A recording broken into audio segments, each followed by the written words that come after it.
Tapos, yung pang-apat ko namang pag-oobserba, yung the way ng pag-worship nila sa God nila. Hindi ko alam kung sino yung God nila. Basta ang alam mo, naririnig ko lang si Allah yun. Then parang, minsan, nadaanan ko si Madam na nagdadasal siya sa isang room. Parang, nangingilabot ako kasi the way ng kanyang pag-pray, na tumutuwad-tuwad, tapos, yung sincere, parang nararamdaman ko, sincere. Minsan, pag nagsasalam na si Madam, nahuhuli niya ako, nakatitig ako sa kanya. Tapos tumatakbo ako kasi natatakot ako, baka magalit siya. Kasi hinahangaan ko yung pagdadasal niya. Alhamdulillah. At saka napansin ko sa kanila, yung pagtupad, lalo na yung pananamit nila, sa pagkain, masyadong silang maingat. Yung ginaganap nila, yung kanilang relihiyon, ng parang totoong sa puso, yung sincere, lalo na yung pananamit at yung pagsusuot ng hijab. Minsan, nararamdaman ko na parang gusto ko rin magsuot ng hijab. Parang bagay kaya sa akin yon, parang ganun lang ang pakiramdam ko kasi nagagandahan ako eh. Doon sa pananamit na nakikita mo na sinusuot ng mga Muslim na tinatawag nating hijab, parang doon nagsimula na nagkaroon ka ng tinatawag na desisyon para yakapin ito at isabuhay ng taos sa puso mo. Islam, sister? Hindi pa doon, sister. Noong minsan, may nagbigay sa akin ng magbasahin about Jesus. Ang title nun is The True Teaching of Jesus Christ. Then, binasa ko yon, napag-alaman ko na ang itinuturo ni Jesus Christ is parang sila ang gumaganap, hindi ang mga Christian.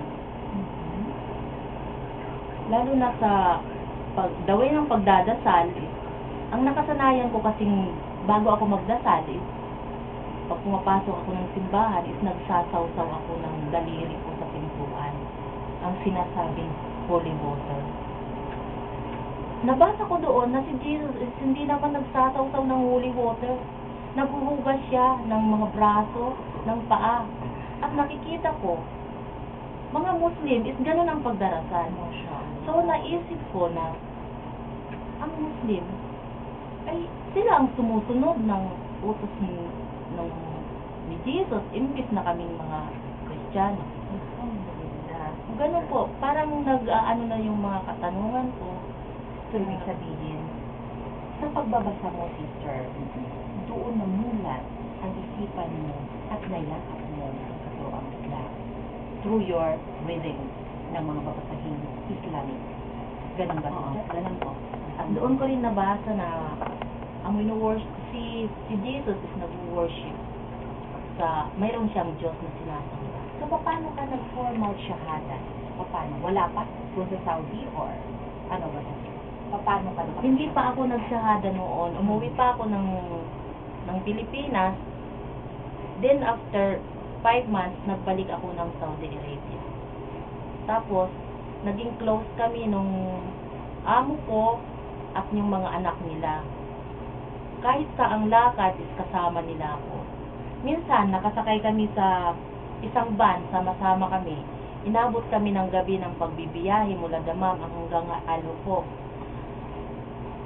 Bigla kaming, nung magtatakip silim na, huminto kami sa isang lugar, sa disyerto.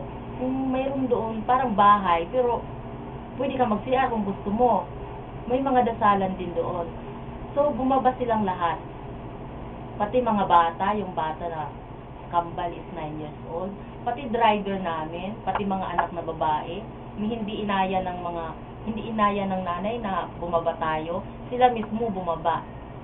Ako, dahil medyo familiar na ako sa ginagawa nila, alam ko magdadasal sila. Hindi ako nila inimbitahan bumaba. Dahil alam nila na hindi naman ako nagdadasal. Kasi wala namang time yung pagdadasal ko noon eh. Kung gusto kong tumawag, anytime. O Diyos ko, ganun lang. Yung sa kanila, talagang mayroong formal na pagtawag. So, alam ko na yon. Kaya, hindi na rin ako nila inaya, hindi na rin ako nagsabi na sasama ako. Nung naramdaman ko, nung mag-isa lang ako sa car, parang naawa ako sa sarili ko. Parang naiisip ko rin na unlucky ako. At the same time, nararamdaman ko rin na wala akong utang na loob. Tapos, nang dating na sila, parang nag-i-emotional na ako doon kung ano-ano na yung nasa isip ko. Sabi ko, ang swerte naman nila. Tapos habang nagbibiyahe na kami, nakabalik na sila sa sasakyan, nakatingin lang ako sa labas ng kotse, nakatingin sa mga dates, sa mga buhangin, nagmumuni-muni na ako. Hindi ko nararamdaman na mayroon na akong luha na umaagos. Kasi sabi ko, parang unlucky ako. Sabi ko, ang swerte nila. Bigla akong nagsalita sa Tagalog na hindi ko naman sinasadya. Sabi ko, sana naging Muslim din ako kagaya nila. Yan ako. Then after napalingon sa akin yung dalaga na katabi. O siya, tugol Marita? Hindi ako nakasagot. Anong tanong niya sa'yo? Sa Tagalog. Ano bang sinasabi mo? Nagsasalita ka dyan. Hindi ako nakasagot. Patuloy kami sa pagbibiyahe. Sabi naman ng isang kapatid, nag-i-emotional, bakit parang umiiyak siya sa salitang Arabic yun, nag-aanoan siya. Sabi mo, siguro nung nagdadasal tayo, tumawag yan sa Pilipinas, may balita na naman natanggap, kaya umiiyak yan. Hindi lang ako sumasagot. Then, nung medyo mahaba na yung tinatakbo namin, sabi ako dun sa dalaga, Nora, gusto ko yung maging kagaya niyo. Saan ba ako mag-uus? Gusto kong maging Muslim. Niyakap niya ako ng mahigpit. Hindi na ako nakapagsalita. Parang sila is, nag-aano rin sila, nagiging emotional na rin sila kasi nakikita nila akong umiiyak eh. Yes.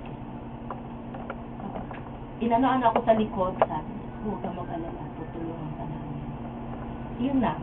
Doon na nagsimula. Doon na nagsimula. Doon mismo sa loob ng sasakyan. Doon ka nagsyahada.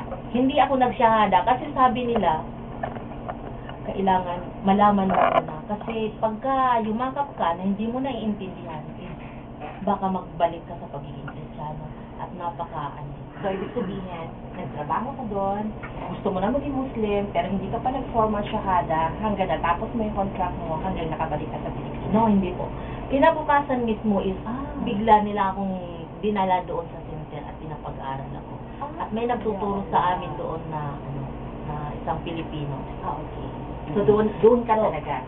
Oo. Nagshahada Itinuro sa akin ang mga basic, tapos yung mga dapat gawin, at saka kung makakaya ko ba yung pagsusot ng hijab, gano'n. Tapos nagshahada na po ako. At doon na medyo. So, doon na. Kumbaga, nagsimula ka na talaga. Doon na talaga nagsimula ang umpisa ng iyong paglalakbay patungo sa pagyakap mo sa Islam. So, ngayon, sister, natapos mo yung iyong contract, di ba? So, Natapos ko yung alhamdulillah, nakabalik ka ng Pilipinas. Sister, gusto kitang tanungin. Bigyan mo kami ng isang kwento ng matinding pagsubok na naranasan mo ngayong ganap ka ng Islam. Kumbaga mula sa iyong pamilya, mula sa kaanak mo, mga kaibigan at kapitbahay. Nung papauwi na ako, kasi nung magsyahada ako noon is 6 months na lang uuwi na ako. Iniisip ko kung makakaya ko ba itong i-action sa Pilipinas. Bukod sa ang dadat na